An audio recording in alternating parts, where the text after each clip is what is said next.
UN approves possible sanctions against South Sudan. United Nations, AP, the UN Security Council adopted a U.S.-sponsored resolution Thursday that threatens an arms embargo on South Sudan and sanctions against 6 people including the country's defense chief if fighting doesn't stop and a political agreement reached. The resolution received just the minimum 9 yes votes, with 6 countries abstaining: Russia, China, Bolivia, Kazakhstan, Equatorial Guinea and Ethiopia. The resolution asks Secretary-General Antonio Guterres to report by June 30 on whether fighting is taking place and a viable political agreement has been reached. If he reports fighting or lack of an agreement, it says the Security Council will consider imposing an arms embargo or sanctions against the 6 officials, or both measures within 5 days. There were high hopes that South Sudan would have peace and stability after its independence from neighboring Sudan in 2011.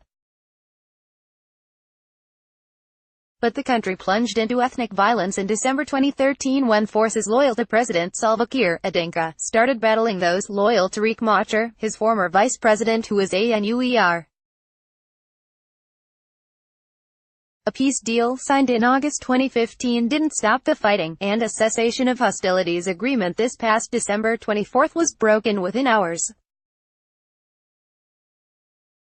The African Union's 8-nation Intergovernmental Authority for Development, which is holding a summit in Addis Ababa, Ethiopia, has been trying to revive the failed peace agreement.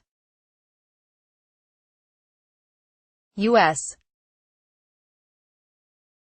Ambassador Nikki Haley told the Council in January that the United States is giving up on South Sudan's president after backing the country's independence and investing over $11 billion since 2011.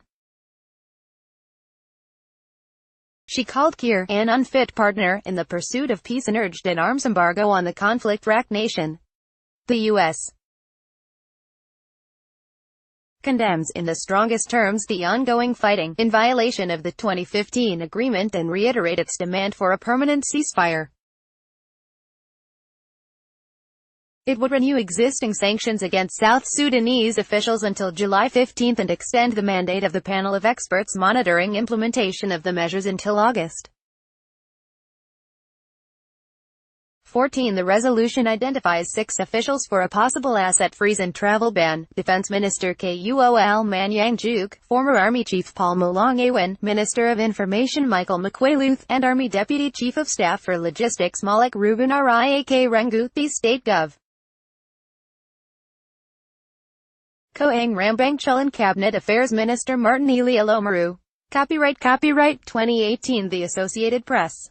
All rights reserved. This material may not be published, broadcast, written or redistributed.